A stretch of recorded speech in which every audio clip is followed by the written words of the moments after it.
Olá, sejam muito bem-vindos ao Consumidor em Pauta. Eu sou o João Custódio e estamos aqui de segunda a sexta-feira, às 7 horas da manhã e às 1h30 da tarde, trazendo muita informação relevante, com muita prestação de serviços aqui na nossa TVE, na TV Pública dos Gaúchos. Aqui abordamos assuntos como direito consumidor, direito do trabalho, direito imobiliário, direito de família e sucessões, direito previdenciário e direito comercial, com questões relacionadas ao empreendedorismo, questões tributárias, como imposto de renda. Então, não fique com dúvidas, mande a sua pergunta para nós no nosso e-mail consumidorimpauta@tve.com.br e também pelo nosso WhatsApp 51 985 946 773. E no programa de hoje vamos falar sobre direito previdenciário. Muitas pessoas com dúvidas sobre as suas aposentadorias, sobre os seus direitos na área da Previdência. E quem está conosco hoje é uma grande especialista no tema, doutora Luciana Souza. Seja muito bem-vinda. Obrigada. Bom, então, a nossa primeira pergunta é do telespectador Marcelo. Minha esposa completou 60 anos agora e tem 17 anos de contribuição. Quando ela poderá pedir a aposentadoria, doutora Luciana? Olha, como regra geral, os requisitos mínimos, no caso das mulheres, para obter uma aposentadoria pela nova regra da Previdência, é aos 62 anos de idade e cumprindo a carência de 15 anos de contribuição.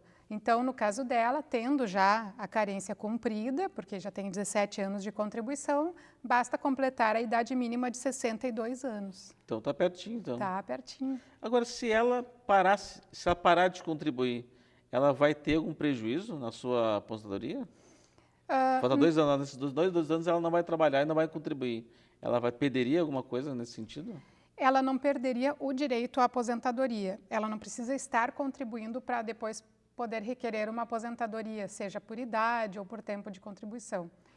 Mas o que acontece? A pessoa, quando para de contribuir para o INSS, ela mantém os direitos previdenciários para fins de auxílio-doença ou aposentadoria por invalidez por um certo período. Esse período é variável, entre 6 meses a 3 anos, como regra geral, aí depende do caso. Depende de quanto tempo de contribuição ela tem, etc.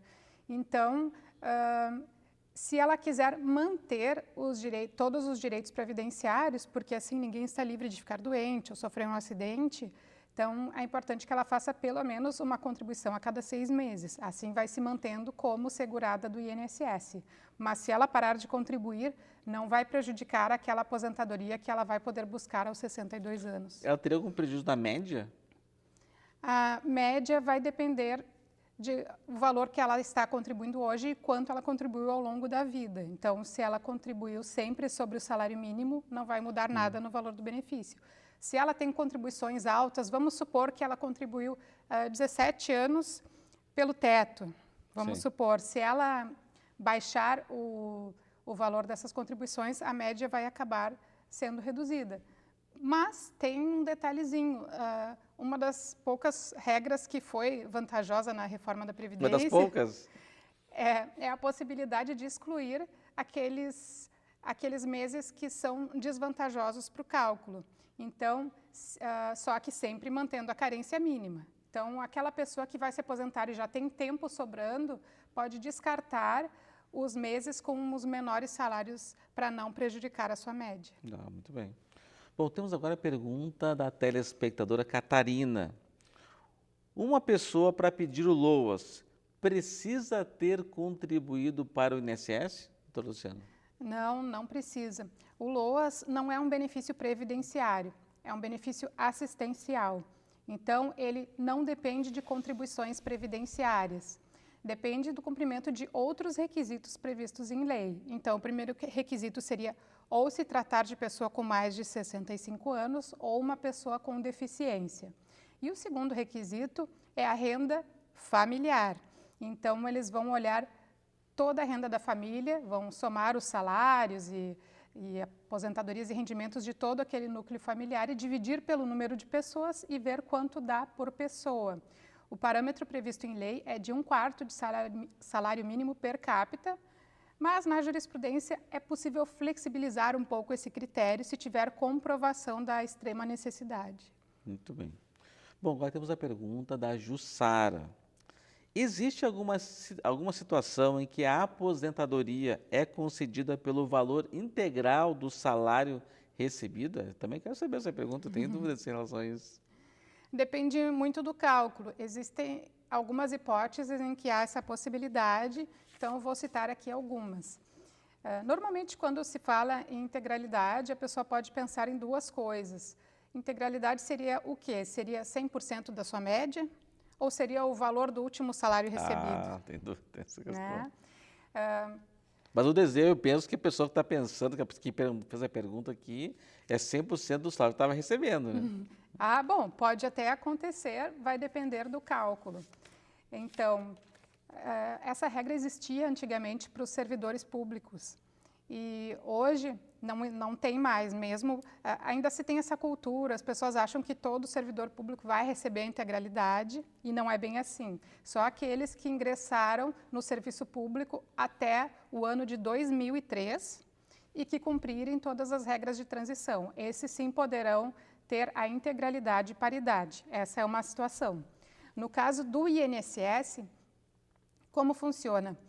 É feita a média dos salários de contribuição da pessoa e aplicado um coeficiente em cima dessa média. Esse coeficiente vai depender do tempo de contribuição. Então, pode ser que a pessoa tendo uma média alta e bastante tempo de contribuição, pode ser que chegue à integralidade, às vezes pode até ultrapassar o valor do seu salário atual, pode acontecer, apesar de ser raro, mas isso pode acontecer, né? E também nos casos de aposentadoria por invalidez decorrente de acidente do trabalho. Nesses casos, a emenda constitucional da reforma da Previdência prevê que a pessoa vai receber 100% da sua média. Mas, né, se a média for inferior ao salário que ela recebe hoje... Então vai ser menos daí. É. Bom, temos a pergunta agora do telespectador Nestor. Meu pai é aposentado e atualmente está necessitando de cuidados especiais. Tem como eu pedir para o INSS aqueles 25% a mais, doutora Luciana? Depende do caso. Existe esse adicional de 25% sobre a aposentadoria por invalidez para aquelas pessoas que dependem da assistência permanente de terceiros. Infelizmente, esse adicional ele não foi estendido para outras espécies de aposentadoria. Então, vamos supor, alguém é aposentado por idade ou aposentado por tempo de contribuição e, por algum motivo de saúde, ele passa a depender de terceiros diariamente para a sua sobrevivência. Infelizmente, os nossos tribunais superiores julgaram que não caberia nesses casos. A legislação, então, prevê esse adicional, que a gente chama de grande invalidez, somente para quem é aposentado por invalidez. Tem que estar aposentado. Mas aquela pessoa, por exemplo, que sofreu um derrame, né, repentino, né, e vai ficar um período para se recuperar, né? Essa pessoa, por exemplo, poderia ter direito a esses 20, ou acompanhantes, e esses 25%? Somente se for aposentado por invalidez. Já tem que estar aposentado por invalidez. E depender da assistência permanente de terceiros. Não poderia ser um auxílio-doença, não poderia ser um pensionista. Então, a lei não estendeu a todas as espécies de benefício. Bom, temos agora a pergunta do Pedro. Tenho 41 anos de idade e 21 anos de carteira assinada. Pelo que entendi, agora só vou poder me aposentar quando eu fizer 65 anos, correto? Não importa mais o tempo de carteira assinada, doutora Luciana. A nova regra da Previdência, no caso dos homens, exige uma idade mínima de 65 anos. Mas quem já contribuía antes da reforma da Previdência pode ter direito à aposentadoria por tempo de contribuição, se cumprir alguma das regras de transição, que são várias. Então, precisaria ter no mínimo 35 anos de contribuição e cumprir... Antes da reforma? Não, pode até cumprir, ou pode ser antes da reforma, ou depois da reforma ele tem que ter 35 anos de contribuição e mais algum requisito específico da regra de transição. E aí, como são muitas regras, depende de qual ele vai se enquadrar, né? Então, por exemplo, tem algumas regras que prevêem um pedágio. O pedágio seria um tempo adicional de contribuição em cima desses 35 anos. Existe a idade mínima progressiva. Existem várias regras em que cada pessoa vai poder se encaixar a depender do cálculo. Não, uma pessoa que vai se aposentar, ela tem que procurar um advogado previdenciarista especialista para auxiliá-la, porque é muitas regras mesmo. Então, se a pessoa falar, a chance dela de perder dinheiro é muito grande. Sim, então é importante fazer um cálculo, um planejamento previdenciário, para poder ver ali na ponta do lápis qual vai ser o benefício.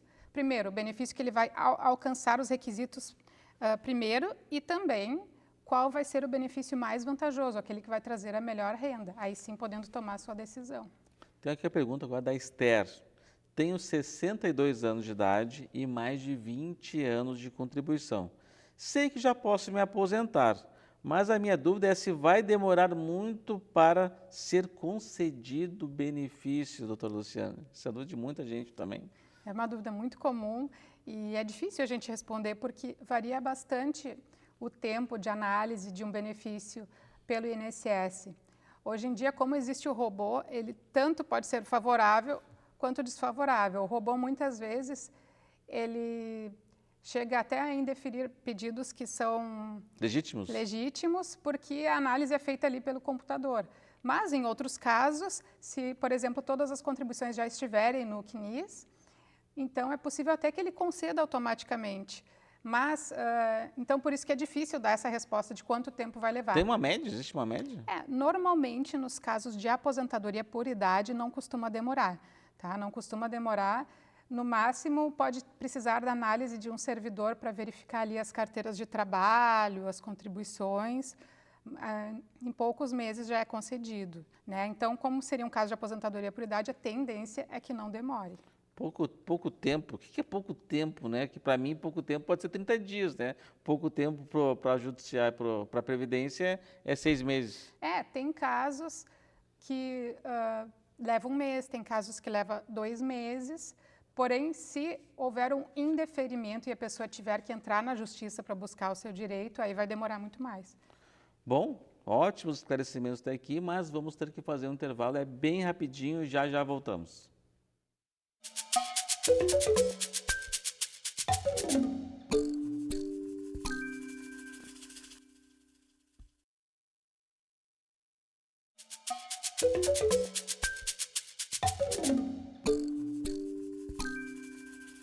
Bom, falei que era bem rapidinho, já estamos de volta. Lembrando você que nos assiste que o programa é de utilidade pública com muita prestação de serviços.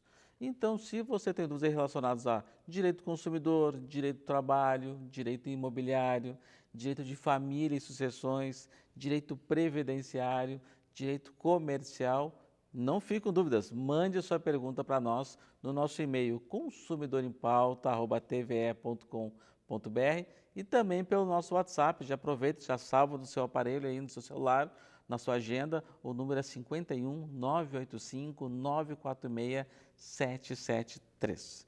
Hoje aqui no programa estamos falando sobre direito previdenciário, um tema que sempre recebemos muitas dúvidas, né? E quem está conosco hoje é a doutora Luciana, esclarecendo aqui as dúvidas dos nossos telespectadores. A primeira pergunta do bloco é do Jerônimo. Trabalho na construção civil há mais de 25 anos. Gostaria de saber se eu terei aposentadoria especial. Entendo que a atividade que eu desempenho é de risco. Doutor Luciano, tem direito à aposentadoria especial? Eu concordo que se trata de uma situação profissional de risco. Igual tem que sempre comprovar a exposição aos agentes nocivos através do PPP, que é o perfil profissiográfico previdenciário. Mas tem uma boa chance, sim, de que venha conseguir uma aposentadoria especial. Mas quais são os requisitos? Aqueles que completaram 25 anos de tempo especial antes da reforma da Previdência, que foi em novembro de 2019, não precisam cumprir uma idade mínima. Antigamente, a lei não previa essa idade mínima. Mas se ele não conseguiu obter os 25 anos antes de 2019, então ele vai ter que cumprir ou a nova regra exige uma idade mínima de 60 anos, no caso de aposentadoria especial. Ou então, teria que cumprir a regra de transição. E a regra de transição para esses casos é que tem que cumprir 86 pontos. O que são os pontos? Os pontos são a soma da idade com o tempo de contribuição. Então, vai ter que verificar, no caso dele, qual a regra ele vai cumprir primeiro. Então, e em outros casos, inclusive, a gente consegue fazer uma conversão de tempo especial em comum. Vamos supor que o trabalhador ele tenha uma parte do seu tempo como atividade especial e outra parte como atividade comum. Para poder somar esse tempo, ele vai ter que converter o tempo especial em comum.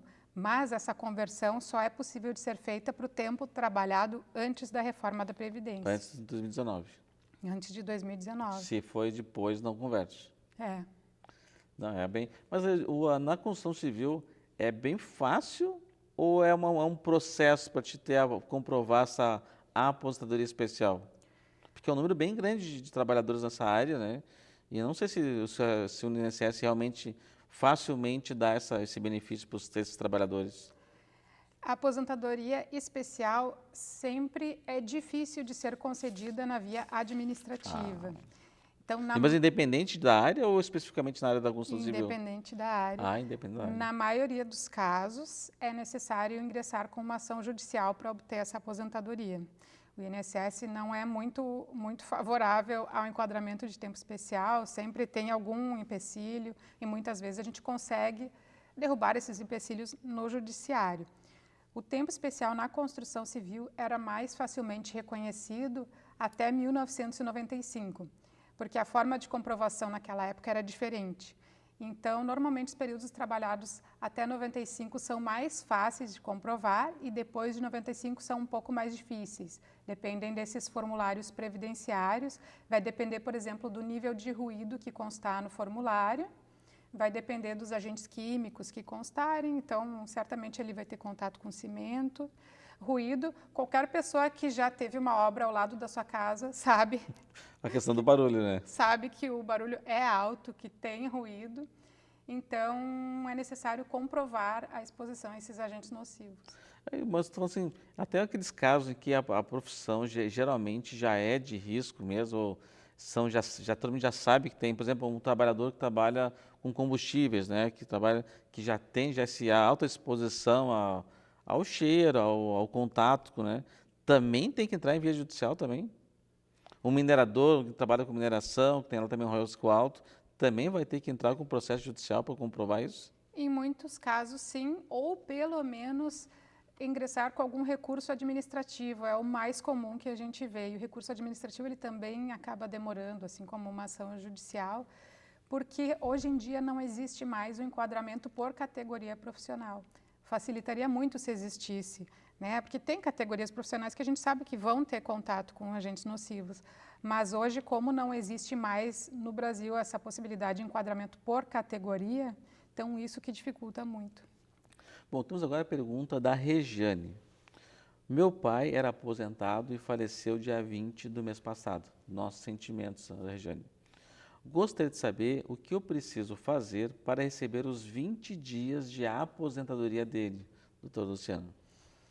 Quando um aposentado ou pensionista do INSS vem a falecer, sempre fica algum resíduo para trás, aqueles dias que não foram sacados, e até mesmo o 13º proporcional. Então, é possível ingressar com um pedido de alvará judicial para sacar esse dinheiro. Os herdeiros podem fazer esse pedido. Não é uma ação judicial contra o INSS, nada disso.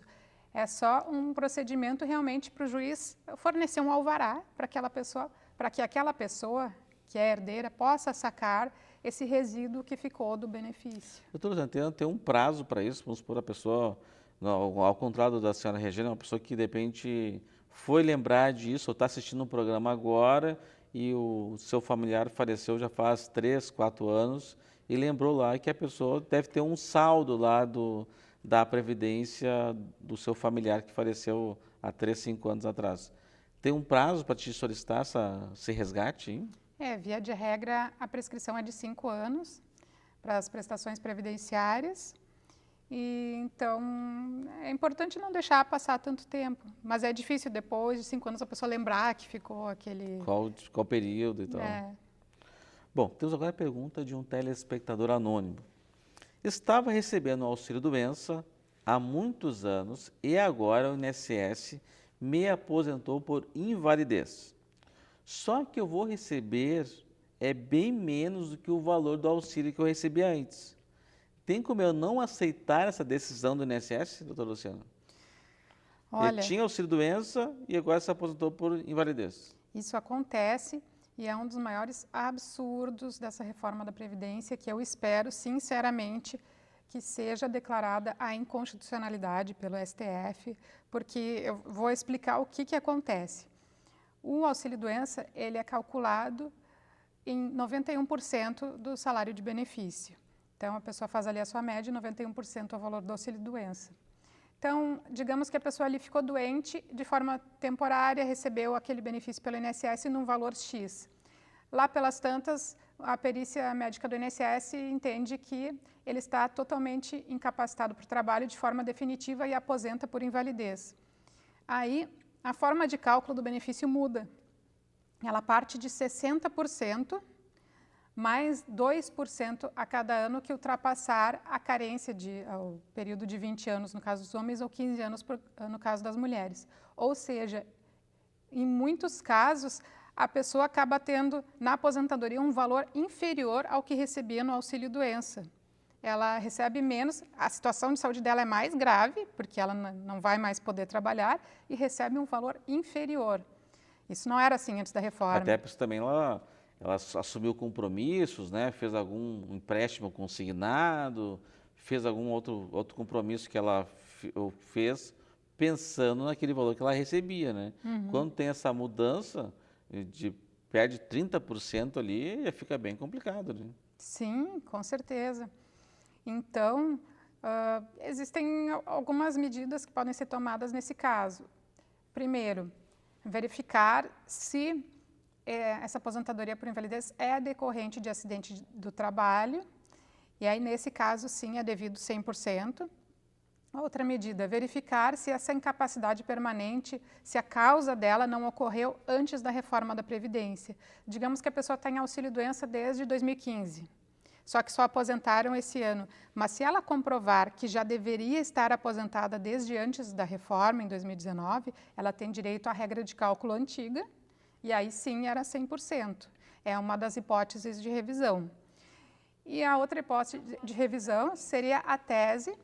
Existe uma tese que está em discussão no judiciário, que é a tese referente à inconstitucionalidade dessa nova forma de cálculo prevista na reforma da Previdência.